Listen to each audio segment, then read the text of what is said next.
नमस्कार मित्रांनो, स्वागत आहे तुमचं NG मॅथ क्लास या आपल्या यूट्यूब चॅनलमध्ये. मित्रांनो, आपण महा TET परीक्षेसाठी अतिशय इम्पॉर्टंट, अतिशय महत्त्वपूर्ण अशी प्रश्नपत्रिका या ठिकाणी पाहत असतो. तर याच्यामध्ये आपण काय पाहत असतो, तर आतापर्यंत झालेल्या ज्या काही प्रश्नपत्रिका आहेत त्याचं वर्गीकरण या ठिकाणी करत असतो. मग त्यामध्ये विचारलेले जे प्रश्न आहेत त्यालाच आपण काय म्हणतो, PYQ म्हणतो. मग त्या ठिकाणचे सगळे PYQ आपण त्या घटकावरचे या ठिकाणी स्पष्टीकरणासह घेत असतो. ठीक आहे. मग आजचा आपला घटक कोणता असणार आहे, तर आजचा आपण इयत्ता 5वीचा जो काही इतिहास आहे, या इयत्ता 5वीच्या इतिहासामधील मानवी वाटचाल हा जो काही घटक आहे याच्यावरतीचे आपण या ठिकाणी सर्व प्रश्नांचा या ठिकाणी काय केलेला आहे, समावेश केलेला आहे. अतिशय महत्त्वाचा घटक आहे, अतिशय महत्त्वाचा असा भाग आहे. आता हे कोणत्या पेपरसाठी उपयुक्त आहे, तर पेपर 1 साठी उपयुक्त आहे. कारण तुम्हाला परिसर अभ्यासमध्ये याच्यावरती 1 ते 2 प्रश्न विचारले जातात. त्याचबरोबर ज्यांचा पेपर 2 आहे त्यांना सुद्धा हे काय अतिशय उपयुक्त आहे. कारण त्यांना समाजशास्त्रामध्ये याच्यावरती 2 ते 3 प्रश्न 100% या ठिकाणी विचारले जातात. ठीक आहे. म्हणून तुमचा पेपर 1 असो किंवा पेपर 2 असो, दोन्हीसाठी सुद्धा काय हे अतिशय महत्त्वाचं आहे, अतिशय इम्पॉर्टंट आहे. ठीक आहे. मग या ठिकाणी तुमचा जास्त वेळ घेणार नाही. पहिला प्रश्न पहा आपला काय, अश्मयुगातील कोणत्या काळात मानवाने शेतीला सुरुवात केली. आता काय विचारलं आपल्याला की बाबा अश्मयुगामधल्या कोणत्या काळामध्ये मानवाने शेतीला सुरुवात केली. प्रश्न कधी विचारला होता, आता आपल्या 2024ला विचारला होता. ठीक आहे. मग कोणत्या काळामध्ये मानवाने शेतीला सुरुवात केली होती, तर नवाश्म युगामध्ये मानवाने काय केलं होतं, शेतीला सुरुवात केली होती. खूप महत्त्वाचं आहे, पाठच करून ठेवायचं. याच्यावरती 100% प्रश्न तुम्हाला विचारलेच जातील. मानवी वाटचाल हा जो घटक आहे ना, याच्यावरती आतापर्यंतचा जर इतिहास पाहिला 2013 पासून 25 पर्यंत, तर प्रत्येक वेळी याच्यावरती 1 ते 2 प्रश्न आपल्याला 100% विचारलेले आहेत. ठीक आहे. मग या ठिकाणी बघा, नवाश्म युगात मानवाने शेती आणि पशुपालनाची सुरुवात केली होती. बघा, शेतीची तर केलीच होती, पण शेतीसोबत कशाची सुरुवात केली होती, पशुपालनाची सुद्धा सुरुवात केली होती. मग आपल्याला पुढचा प्रश्न विचारला जाऊ शकतो की अश्मयुगातील कोणत्या काळामध्ये मानवाने पशुपालनाची सुरुवात केली. मग कोणत्या काळामध्ये मानवाने पशुपालनाची सुरुवात केली होती, तर नवाश्म युगामध्येच काय केली होती, शेती, पशुपालन, त्याचबरोबर मासेमारीची सुद्धा सुरुवात याच काळामध्ये केली होती. ठीक आहे.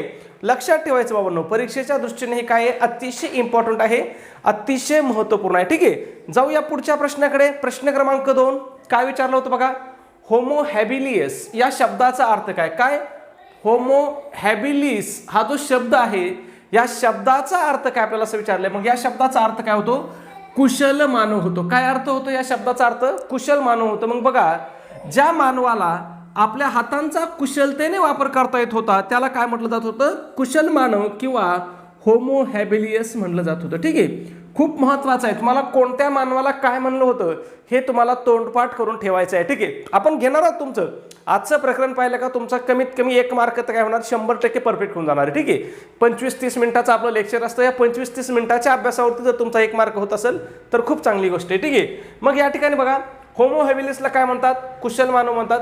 किंवा तुम्हाला इथं फिरून असाही प्रश्न विचारला जाऊ शकतो की कुशल मानवाला कोणता मानव म्हणतात. मग कुशल मानवाला किंवा जो मानव आपल्या हाताचा कुशलतेने वापर करायचा त्याला काय म्हणतात, तर त्याला काय म्हणतात, होमो हॅबिलियस म्हणतात. ठीक आहे. महत्त्वाच्या संकल्पना आहेत, ह्या लक्षात ठेवा. आता हे बाकीचे पर्याय पण आपल्यासाठी काय आहेत, खूप महत्त्वाचे आहेत. त्याच्यावरती सुद्धा आपल्याला प्रश्न परीक्षेमध्ये विचारलेले आहेत.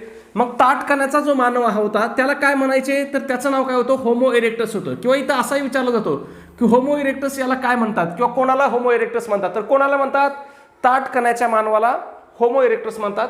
आणि ह्या होमो इरेक्टसने कशाचा शोध लावलेला आहे, तर याने अग्नीचा शोध लावलेला आहे. हे पण सगळ्यात महत्त्वाचं आहे. प्रश्न विचारला जातो की खालीलपैकी कोणत्या मानवाने अग्नीचा शोध लावला, मग तो कोणी लावला होता, होमो इरेक्टसने अग्नीचा शोध लावला होता. ठीक आहे. त्याच्यानंतर बघा, हा बुद्धिमान मानव त्याला काय म्हणतो आपण, त्याला होमो सॅपियन म्हणतो. काय म्हणतो, होमो सॅपियन. विचार करण्याची क्षमता अधिक विकसित झालेला हा मानव होता. मग प्रश्न आपल्याला विचारला जातो, होमो सॅपियन म्हणजे कोणता मानव. मग होमो सॅपियन म्हणजे कोणता मानव, तर बुद्धिमान मानव. किंवा असंही विचारलं जाऊ शकतं की बुद्धिमान मानव म्हणजे कोणता मानव, तर कोणता मानव, होमो सॅपियन म्हणजेच काय, बुद्धिमान मानव. आणि त्याच्यानंतर आहे बघा शक्तिमान मानव. कोणता आहे, शक्तिमान मानव. मग याला काय म्हटलं जात होतं शक्तिमान मानवाला, तर निअंडरथल मॅन. याला काय म्हणलं जात होतं शक्तिमान मानवाला, निअंडरथल मॅन म्हणलं जात होतं. आणि याचं शरीर कसं होतं पहा, धिप्पाड होतं. आणि तो कुठं राहत होता याच्यावरती सुद्धा आपल्याला प्रश्न विचारला होता. ठीक आहे. मग हा निअंडरथल मॅन कुठं राहत होता, गुहेमध्ये राहत होता. कुठं राहत होता, गुहेमध्ये. बघा, अग्नीचा शोध कोणी लावला, होमो इरेक्टसने लावला. होमोसेपियन कसा होता? बुद्धिमान होता. हा होमो इरेक्टसचा कणा कसा होता? पाठीचा कणा ताठ कणा होता, याचा एकदम पाठीचा कणा कसा होता? ताठ होता. ती त्याची ओळख आहे. आणि शक्तिमान मानवाला काय म्हणतात? निअंडरथल मानव म्हणतात. याचं शरीर कसं होतं? दिप्पाड होतं, म्हणून याला काय म्हणतात? शक्तिमान मानव म्हणतात. आणि तो मुख्यत्वे कुठे राहत होता? तो गुहेमध्ये राहत होता. याच्यामधून अजून एक प्रश्न आहे की याला निअंडरथल मानव का म्हणतात बरं? तर हे जर्मनी मधलं एक शहर आहे किंवा एक ठिकाण आहे, तिथं या माणसाचं अवशेष सापडलं होतं. जर्मनीतल्या निअंडरथल या ठिकाणी याचं अवशेष सापडलं होतं, म्हणून याला निअंडरथल मॅन म्हणतात. ठीक आहे, लक्षात येतंय? सोपे प्रश्न आहेत, सोप्या संकल्पना आहेत, फक्त समजून घ्या, कारण आपल्याला याच्यावरती बाबा वारंवार प्रश्न विचारले जातात. ठीक आहे, पुढचा तिसरा प्रश्न पहा.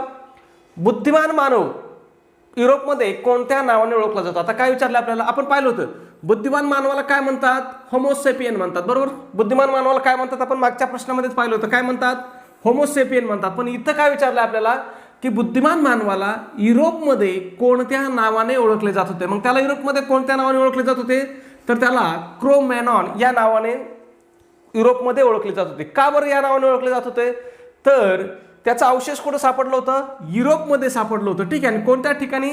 तर क्रो या ठिकाणी सापडलं होतं, क्रो-मॅनॉन या ठिकाणी सापडलं, म्हणून त्याला क्रो-मॅनॉन नावाने ओळखलं जात होतं. प्रश्न असा एक विचारला होता या ठिकाणी, ठीक आहे, की क्रो-मॅनॉन या मानवाचं अवशेष कोणत्या ठिकाणी सापडलं? मग पर्याय दिले ते अमेरिकेमध्ये, युरोपमध्ये, आशियामध्ये, ऑस्ट्रेलियामध्ये. मग कुठं सापडलं होतं? युरोपमध्ये सापडलं होतं. ठीक आहे, महत्वाचं आहे, लक्षात ठेवायचं. आणि क्रो-मॅनॉन माणसालाच कोणता माणूस म्हणतात? तर त्यालाच बुद्धिमान माणूस म्हणतात, त्यालाच होमोसेपियन म्हणतात. म्हणजे हे सगळे नावं तुम्हाला काय करायचे आहेत? लक्षात ठेवायचे आहेत, कारण आपल्याला वारंवार फिरून प्रश्न इथंच विचारलेला आहे. ठीक आहे, बघा तुम्ही कंसामध्ये साल बघा, प्रत्येक वर्षाच्या पेपरमध्ये या मानवी वाटचालीवरती किंवा मानवाच्या उत्क्रांतीचा जो काही इतिहास आहे त्याच्यावरती 1 ते 2 प्रश्न तुम्हाला 100% विचारलेले आहेत, प्रत्येक वर्षी विचारलेले आहेत. मग जे आता पोत विचारलंय तेच काय होणार आहे? इथून पुढेही विचारणार आहेत. मग बघा, मानवाने सर्वप्रथम कोणत्या धातूचा वापर केला? आता काय विचारलंय? मानवाने सगळ्यात अगोदर कोणत्या धातूचा वापर केला? मग मानवाने या ठिकाणी सगळ्यात अगोदर कोणत्या धातूचा वापर केला होता?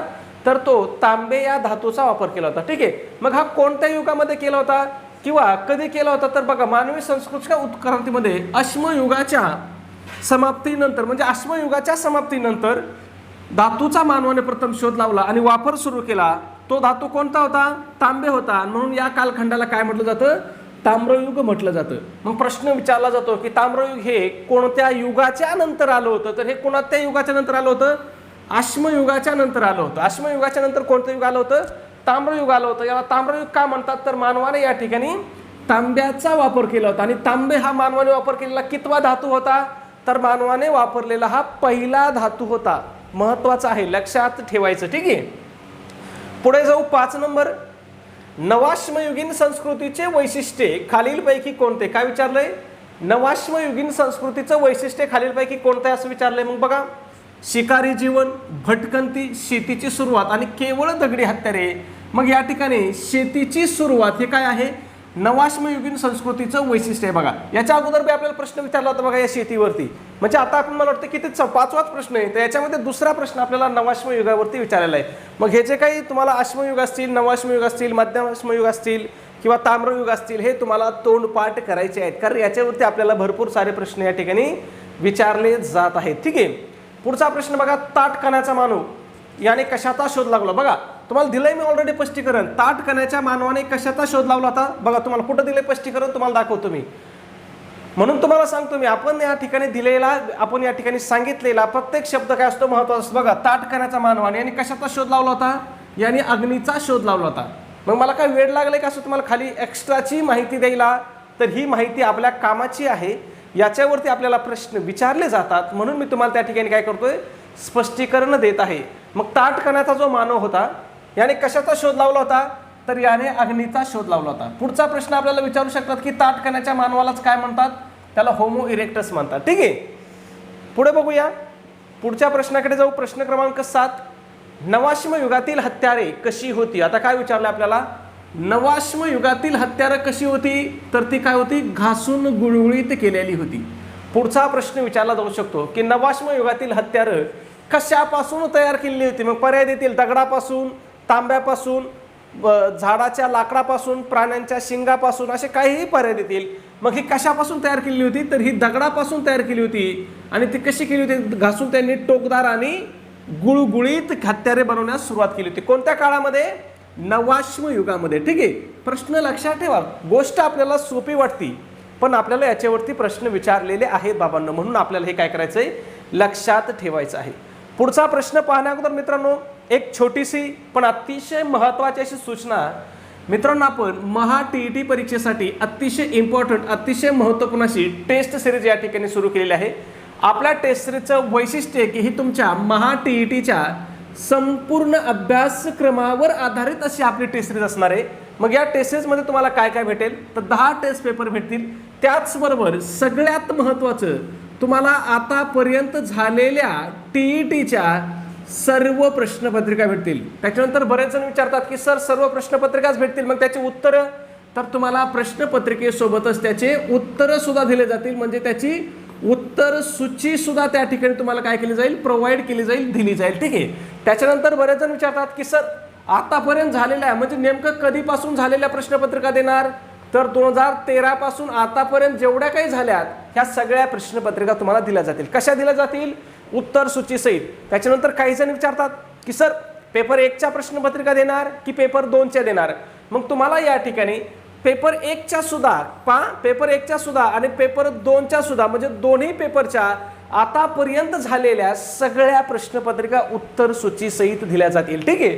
त्याचबरोबर बरेच जण विचारतात की सर फक्त प्रश्नपत्रिकाच देणार की त्याच्यासोबत काही अभ्यास करायला पण देणार, तर त्याच्यासोबत आपण तुम्हाला फ्रीमध्ये अतिशय IMP अशा नोट्स देत आहोत. मग त्यामध्ये मराठी असेल, हिंदी असेल, इंग्रजी असेल, मानसशास्त्र असेल, इतिहास असेल, भूगोल, गणित, बुद्धिमत्ता या सगळ्या विषयाची नोट्स असतील. मित्रांनो, आता ह्या एवढ्या डिटेल्स नोट्स आहेत. आता समजा मानसशास्त्राच्या नोट्सचं जर उदाहरण घेतलं तर 30 पैकी कमीत कमी 25 प्रश्न हे काय होणार, 100% आपल्या नोट्समधलेच विचारले जाणार. ठीक आहे. त्याचबरोबर तुम्हाला माहिती आहे आता आपण किती बघतोय, इयत्ता 5वीच्या इतिहासामधलं एक प्रकरण बघतोय, मानवी वाटचाल. त्याच्यावरती आपल्याला बघा प्रत्येक परीक्षेमध्ये 2 प्रश्न विचारलेले आहेत. मग तुम्हाला माहिती आहे की इयत्ता 5वी, इयत्ता 4थी पासून इयत्ता 4थी ते इयत्ता 8वी पर्यंतचे जे काही शालेय पुस्तक आहेत याच्यावरती आपल्याला भरपूर सारे प्रश्न काय केले जातात, विचारले जातात. म्हणून तुम्हाला यांचाही अभ्यास करायचा आहे. मग त्यांचा अभ्यास करण्यासाठी तुम्हाला त्यांच्या सुद्धा आपण काय करतोय, अतिशय IMP अशा नोट्स देतोय. ठीक आहे. मग त्यामध्ये इयत्ता 4थी ते 8वीचा इतिहास असेल, 4थी ते 8वीचा भूगोल असेल, 4थी ते 8वीचं राज्यशास्त्र असेल आणि 4थी ते 8वीचं विज्ञान सुद्धा असेल. मग बरेच जण विचारतात की सर आम्ही फक्त एवढाच अभ्यास केला तर आम्हाला किती मार्क पडतील, तर तुम्ही फक्त एवढाच जर अभ्यास केला तरी तुम्हाला परीक्षेमध्ये 100 पेक्षा काय होणार, जास्त मार्क या ठिकाणी 100% पडणार. मित्रांनो, किती मार्क पडणार, 100 पेक्षा जास्त मार्क पडणार. आणि जर 100 पेक्षा जास्त मार्क पडले तर तुम्ही काय होताय, पहिल्याच प्रयत्नामध्ये चांगल्या मार्काने काय होताय, टीईटी परीक्षा पास होत आहे. मग याची किंमत किती आहे, तर फक्त 200 रुपये किंमत आहे. किती किंमत आहे, फक्त 200 रुपये किंमत आहे. त्याच्यामध्ये सुद्धा आपली ऑफर चालू आहे. मग ऑफरनुसार जर तुम्ही आज आपली टेस्ट सिरीज घेतली तर ही तुम्हाला फक्त आणि फक्त किती रुपयाला भेटणार आहे, 139 रुपयाला तुम्हाला ही टेस्ट सिरीज भेटणार आहे. मग हे 139 रुपये कुठं पाठवायचे तुम्हाला, तर त्याच्यासाठी तुम्हाला व्हॉट्सअपला मेसेज करायचा आहे. व्हॉट्सअपला आपला नंबर आहे 9689141630. पुन्हा एकदा सांगतो 9689141630 हा आपला व्हॉट्सअप नंबर आहे. याच्यावरती तुम्हाला काय करायचं आहे, स्कॅनर पाठवा किंवा QR कोड पाठवा असा मेसेज करायचा आहे. मग तुम्हाला त्या ठिकाणी स्कॅनर पाठवलं जाईल. त्या स्कॅनरवरती तुम्हाला काय करायचं आहे, 139 रुपये पाठवायचे. स्कॅनरवरती पैसे पाठवणं काय असतं, सोपं असतं, सुरक्षित असतं आणि आपले पैसे चुकून दुसऱ्याच व्यक्तीला जाण्याचा धोकाही त्या ठिकाणी राहत नाही. म्हणून तुम्हाला काय करायचं, स्कॅनरवरती 139 रुपये पाठवायचे आहेत आणि तुम्ही पेमेंट केल्यानंतर तुम्हाला काय करायचं आहे, त्याचा एक स्क्रीनशॉट काढायचा आहे. काय करायचं आहे, एक स्क्रीनशॉट काढायचा आहे आणि हा स्क्रीनशॉट कुठं काय करायचं आहे, मला व्हॉट्सॲपवरती पाठवायचा आहे. व्हॉट्सॲपला आपला कोणता नंबर आहे, 9689141630 हा आपला व्हॉट्सॲप नंबर आहे. व्हॉट्सॲपवरती तुमचा स्क्रीनशॉट आल्याबरोबर 5 मिनिटामध्ये तुम्हाला व्हॉट्सॲपवरतीच संपूर्ण स्टडी मटेरियल काय केलं जाईल, PDF फाईलच्या स्वरूपामध्ये तुम्हाला व्हॉट्सॲपवरतीच संपूर्ण स्टडी मटेरियल काय केलं जाईल, त्या ठिकाणी पाठवून दिलं जाईल. ठीक आहे. जाऊया आपल्या पुढच्या प्रश्नाकडे मित्रांनो. प्रश्न क्रमांक 8 आहे, कोणत्या कालखंडात मानवाने दगडी पाटा आणि वरवंटा यांचा वापर सुरू केला. बघा आता काय विचारलं, मानवाने दगडी पाटा आणि वरवंटा यांचा वापर कोणत्या काळामध्ये सुरू केला असं आपल्याला या ठिकाणी विचारलेलं आहे. मग याचा वापर मानवाने कधी केला होता, तर तो नवाश्म युगामध्ये केला होता. कधी केला होता, नवाश्म युगामध्ये. मग बघा नवाश्म युगामध्ये मानवाने काय केलं पहा, धान्याची साठवणूक आणि पीठ करण्यासाठी दगडी पाटा वरवंटा यांचा वापर नवाश्म युगामध्ये सुरू केला होता. मग धान्याची साठवणूक करायला सुद्धा मानवाने कोणत्या युगामध्ये सुरुवात केली आपल्याला विचारू शकतात. मग कोणत्या युगामध्ये केली होती, नवाश्म युगामध्येच मानवाने धान्याची साठवणूक करायला सुरुवात केली होती. पुढे बघा 9 नंबर, निअंडरथल मानवाचे अवशेष प्रथम कोठे आढळले. तुम्हाला सांगितलं तुम्ही स्पष्टीकरण, मला वाटतं आपल्या दुसऱ्या प्रश्नामध्ये मी तुम्हाला स्पष्टीकरण दिलं होतं की निअंडरथल या मानवाचं अवशेष कुठे सापडलं होतं, तर ते जर्मनीमध्ये सापडलं होतं. ठीक आहे, लक्षात येत आहे. मग जर्मनीमधल्या निअंडर या ठिकाणी याचा अवशेष प्रथम सापडलं, म्हणून याला काय म्हटलं जातं, निअंडरथल मानव किंवा निअंडरथल मॅन असं म्हटलं जातं. ठीक आहे. पुढे बघा 10 नंबर, मध्याश्म युगातील मानवाचा मुख्य व्यवसाय कोणता होता. आता काय विचारलं आपल्याला की मध्याश्म युगामधला जो काही मानव होता की बाबा याचा मुख्य व्यवसाय काय होता, तर याचा मुख्य व्यवसाय होता शिकार व मासेमारी. काय होता, शिकार व मासेमारी हा काय होता, मध्याश्म युगातील मानवाचा महत्वाचा व्यवसाय होता. ठीक आहे. पुढे बघा 11 नंबर काय विचारलंय, चाकाचा शोध कोणत्या काळात लागला. बघा आता चाकाचा आणि अग्नीचा शोध काय आहे, मानवी इतिहासातील सर्वात महत्वाचा शोध आहे. मग हा चाकाचा शोध कधी लागला असं आपल्याला विचारलेलं आहे.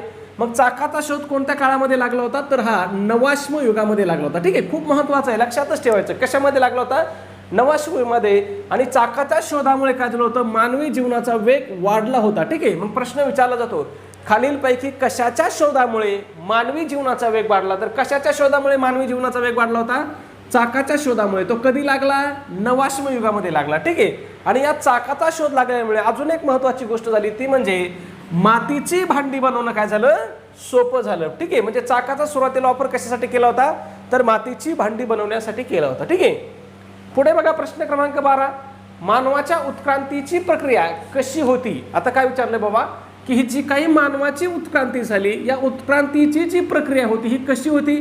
मग जलद होती, अत्यंत संत होती, अचानक झालेली होती आणि वरील पैकी नाही.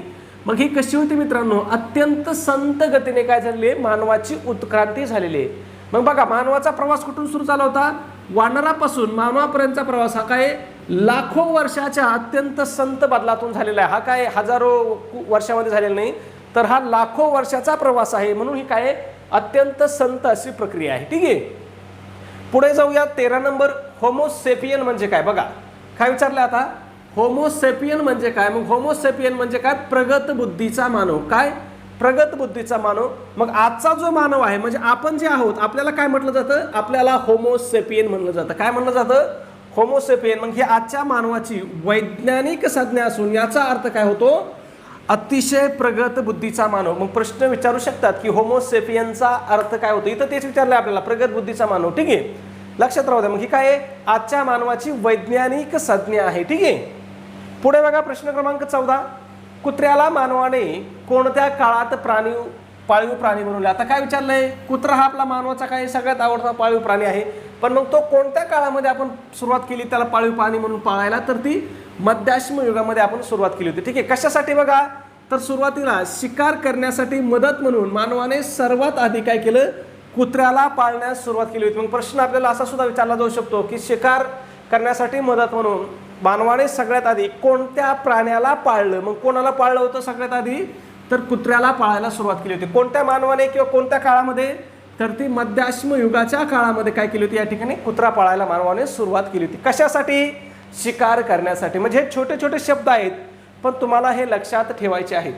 नवाश्म युगातील मानवाची घरे कशाची होती. आता काय विचारलंय की जे नवाश्म युगातील मानव होता, ह्या मानवाची घरे कशी होती. बघा पहिलं दिलंय सिमेंटची, दगड आणि मातीची, केवळ गुहा. मग या ठिकाणी याची घरं कशी होती, गवत आणि कुडाची घरं होती. कोणत्या मानवाची, नवाश्म युगातील मानवाची. आणि ही घरं कुठं असायची, तर ही नद्यांच्या कडेला असायची. कुठं असायची, नद्यांच्या कडेला. का बरं नद्यांच्या कडेला, तर या ठिकाणी नवाश्म युगामध्ये मानवाने काय करायला लागला होता, शेती करायला लागला होता. म्हणून मानव एका जागी राहू लागला, म्हणून त्यांनी काय केली, नद्यांच्या काठी कुडाची घरं बांधली होती. ठीक आहे, खूप महत्वाचं आहे, लक्षात ठेवा.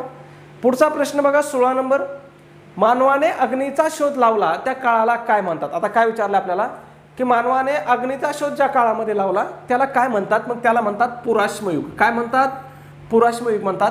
मग बघा पुराश्म युगाच्या उत्तरार्धामध्ये मानवाने काय केलं होतं, गारगोटीच्या दगडांच्या घर्षणातून अग्नी निर्माण करण्यास शिकलो होतं. मग प्रश्न विचारला जाऊ शकतो की सुरुवातीला मानवाने कशापासून अग्नी निर्माण केला, तर कशापासून, गारगोटीच्या दगडांच्या घर्षणापासून या ठिकाणी मानवाने काय केलं होता, अग्नी निर्माण केला होता. आणि कोणत्या खंडामध्ये किंवा कोणत्या काळामध्ये, तर पुराश्म युगाच्या उत्तरार्धामध्ये, म्हणजे पुराश्म युगाच्या शेवटी त्याने काय केला होता, अग्नीचा शोध लावला होता. पुढे बघा 17 नंबर, सूक्ष्म अस्त्रांचा वापर कोणत्या काळात होत असे? काय विचारलं आपल्याला? हे जे सूक्ष्म अस्त्र आहेत यांचा वापर कोणत्या काळामध्ये होत असं विचारलं आपल्याला. मग याचा वापर कधी होत होता? मध्याश्म युगापासून सूक्ष्म अस्त्रांचा वापर केला जात होता. मग हे जी सूक्ष्म बघा हाडांच्या किंवा लाकडाच्या खाचेत बसवता येणारी अतिशय लहान दगडी शस्त्र काय केली होती याच्यामध्ये वापरली गेली होती. कोणत्या काळामध्ये? मध्याश्म युगामध्ये. ठीक आहे. पुढे बघा प्रश्न क्रमांक 18 काय विचारलंय? इति अधिक ह अधिक आस म्हणजे काय? म्हणजे थोडक्यात विचारलंय की बाबा इतिहास म्हणजे काय, मग इतिहास म्हणजे काय असे घडले. ठीक आहे. पुढे जाऊया प्रश्न क्रमांक 19 अश्म म्हणजे काय? काय विचारलं आपल्याला? सरळ सरळ विचारलंय की बाबा अश्म म्हणजे काय? मग अश्म म्हणजे काय? दगड. काय? मग अश्म या संस्कृत शब्दाचा अश्म हा कोणता शब्द आहे? संस्कृत शब्द आहे आणि याचा अर्थ काय होतो? दगड असा होतो. म्हणून त्या काळाला काय म्हणतात?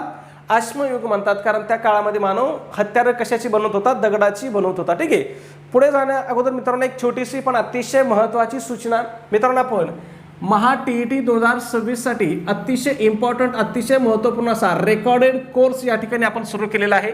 आपल्या कोर्सची वैशिष्ट्ये किंवा याच्यामध्ये कोणते विषय तुम्हाला शिकवले जातील तर तुम्हाला याच्यामध्ये महा TET साठी अतिशय उपयुक्त असणारं बालमानसशास्त्र व अध्यापनशास्त्र, त्याचबरोबर सर्वात जास्त मार्क मिळवून देणारा विषय मराठी व्याकरण, या 2 विषयाची तुमची या ठिकाणी पूर्णपणे रेकॉर्डेड बॅच असणार आहे. रेकॉर्डेड बॅच म्हणजे काय? तुम्ही तुमच्या वेळेनुसार ही कधीही पाहू शकता, केव्हाही पाहू शकता आणि कुठंही पाहू शकता. त्याचबरोबर एखादं प्रकरण समजलं नाही तर तुम्ही त्याचे व्हिडिओ पुन्हा पुन्हा कितीही वेळा पाहू शकता. ठीक आहे. मग या बॅचचं स्वरूप काय असेल बघा आपल्या, तर याच्यामध्ये या दोन्ही विषयाची प्रकरणानुसार काय असतील तुम्हाला लेक्चर असतील. म्हणजे प्रत्येक प्रकरणानुसार लेक्चर असतील. त्याच्यानंतर लेक्चर झाल्यानंतर तुम्हाला प्रत्येक प्रकरणानुसार त्या लेक्चरची स्पेशल नोट्स असेल. आता बघा लेक्चर झालं, संकल्पना समजून घेतल्या, नोट्स वाचल्या म्हणजे आपला रिव्हिजन झाली आणि मग ही काय केलेला अभ्यास आहे या प्रकरणानुसार केलेल्या अभ्यासाची तुम्हाला त्या ठिकाणी ऑनलाईन टेस्ट सुद्धा दिली जाईल. ऑनलाईन टेस्टने काय होईल? तुमचा सराव होईल. ठीक आहे. मग आता आपण या ठिकाणी बघा हे 2 विषय जे आहेत आपल्याला किती मार्क आहेत महा TET परीक्षेसाठी? एकूण 60 मार्काला आहेत. मग जर तुम्ही आपला कोर्स घेतला, जर तुम्ही आपला कोर्स शेवटपर्यंत केला तर तुम्हाला किती मार्क पडतील या 60 पैकी? तर 50 पेक्षा जास्त मार्काची आपण काय करतोय तुम्हाला या ठिकाणी हमी देतोय किंवा गॅरंटी देतोय. काय करतोय? 50 पेक्षा जास्त मार्काची आपण या ठिकाणी तुम्हाला गॅरंटी देतोय. 100% तुम्हाला कमीत कमी किती मार्क पडतील? 50. जास्तीत जास्त 50 पेक्षा जास्तच. मग तुम्हाला 53 पडतील, 54, 55, 56 एवढे मार्क तुम्ही फिक्स धरून चाला. ठीक आहे. मग या ठिकाणी बघा हा जो विषय आहे किंवा हे जे आपला कोर्स असणार आहे हा कोणासाठी उपयुक्त असणार आहे? तर ज्याला महा TETचा पेपर 1 द्यायचा आहे आणि ज्याला महा TETचा पेपर 2 द्यायचा आहे. म्हणजे तुम्हाला पेपर 1 द्यायचा असला तरी तुमच्यासाठी इम्पॉर्टंट आहे, तुम्हाला पेपर 2 द्यायचा असला तरी तुमच्यासाठी इम्पॉर्टंट आहे. का बरं? दोन्ही विषयासाठी हा दोन्ही पेपरसाठी हा इम्पॉर्टंट आहे. तर हा जे 2 विषय आहेत हे काय आहेत? महा TET परीक्षेसाठी अनिवार्य विषय आहेत. कसे विषय आहेत? अनिवार्य विषय आहेत. म्हणजे याचा तुम्ही अभ्यास करणं काय सगळ्यात महत्त्वाचं आहे. आणि ही TET परीक्षा पास करून देणारे हे काय गुरुकिल्ले आहेत किंवा यशाची हमी असणारे हे काय 2 विषय आहेत. ठीक आहे. मग दोन्हीसाठी तुम्हाला अतिशय उपयुक्त असणार आहेत. मग या कोर्सची आपली किंमत किती असणार आहे? फक्त 1000 रुपये किंमत असणार आहे. किती? 1000 रुपये. पण त्याच्यामध्ये सुद्धा आपली स्पेशल ऑफर चालू आहे. मग स्पेशल ऑफरनुसार जर तुम्ही आपला कोर्स आज जर जॉईन केला, कोर्स जर आज जॉईन केला तर हा तुम्हाला किती रुपयाला पडणार आहे? फक्त आणि फक्त 499 रुपयाला. त्यामध्ये 499 आपले असतात आणि ॲप्लिकेशनचे 24 रुपये. म्हणजे असे तुम्हाला एकूण किती रुपये द्यावे लागतील त्या ठिकाणी? 525 रुपये. सॉरी 524 रुपये. किती रुपये पे करावे लागतील? 524 रुपये तुम्हाला पे करावं लागतात. मग हे पेमेंट तुम्हाला कुठे करायचं आहे? तर ॲप्लिकेशनमध्ये पेमेंट करायचं आहे. आपल्या ॲप्लिकेशनचं नाव काय आहे? तर NG क्लासेस या नावाने आपलं ॲप्लिकेशन आहे ज्याच्यामध्ये तुमचा हा काय असणार आहे? आपला कोर्स असणार आहे. मग हे ॲप्लिकेशन तुम्हाला प्ले स्टोअरला भेटेल किंवा तुम्ही मला व्हॉट्सॲपला या नंबरवरती मेसेज जरी केला 96 89 14 16 या नंबरवरती की सर आम्हाला ॲप्लिकेशनची लिंक पाठवा, तर तुम्हाला त्या ठिकाणी ताबडतोब काय केलं जाईल? ॲप्लिकेशनची लिंक तुम्हाला त्या ठिकाणी पाठवून दिली जाईल. ठीक आहे. पुढे जाऊया. प्रश्न क्रमांक 20 शक्तिमान मानवाने मुख्यत्वे कोठे वास्तव्य केले? आता काय विचारलंय? शक्तिमान मानवाने मुख्यत्वे कुठं वास्तव्य केलं असं विचारलंय. बघा झाडावर, उंच इमारतीत, गुहामध्ये आणि पाण्याखाली. मग या मानवाने कुठं वास्तव्य केलं होतं? गुहामध्ये. बघा 2 नंबरच्या प्रश्नामध्ये मी तुम्हाला स्पष्टीकरण दिलं होतं. ठीक आहे. मग कशामुळे तो गुहामध्ये राहिला? बघा तर थंडीपासून रक्षण करण्यासाठी शक्तिमान मानवाने डोंगरांच्या गुहाचा आश्रय घेतला होता. मग प्रश्न आपल्याला विचारला जाऊ शकतो की थंडीपासून रक्षण करण्यासाठी शक्तिमान मानवाने कशाचा आश्रय घेतला? तर कशाचा आश्रय घेतला होता? तर डोंगरामध्ये ज्या काही गुहा आहेत यांचा त्याने आश्रय घेतला होता. ठीक आहे, पुढच्या प्रश्नाकडे जाऊ. 21 नंबर, मानवाने पशुपालनास सुरुवात कोणत्या काळात केली? बघा रिपीट प्रश्न आहे. मग मानवाने पशुपालनाला सुरुवात कोणत्या काळामध्ये केली होती? तर ही नवाश्म युगामध्ये मानवाने पशुपालनाला सुरुवात केली होती. खूप महत्त्वाचं आहे आपल्या परीक्षेच्या दृष्टीने. ठीक आहे, पुढे बघा प्रश्न क्रमांक 22, खालीलपैकी कोणता कालखंड सर्वात मोठा आहे? काय विचारलंय की मानवी संस्कृतीच्या इतिहासामध्ये सगळ्यात मोठा कालखंड कोणता आहे? मग हा कोणता आहे? तर हा पुराश्म युग आहे. पुराश्म युग हा कालखंड काय आहे? सर्वात मोठा आहे. कशाचा सर्वात मोठा आहे? तर मानवी संस्कृतीच्या इतिहासामध्ये हा सर्वात मोठा कालखंड आहे. ठीक आहे, पुढे जाऊया. प्रश्न क्रमांक किती आहे? 23, मातीची भांडी बनवण्याचे तंत्र कोणत्या काळात विकसित झाले? काय विचारले? बघा तुम्हाला सांगितलं तुम्ही विचारू शकतात की मातीची भांडी बनवण्याचं तंत्र कोणत्या काळामध्ये विकसित झालं. मग हे कोणत्या काळामध्ये विकसित झालेलं आहे? तर हे नवाश्म युगामध्ये विकसित झालेलं आहे.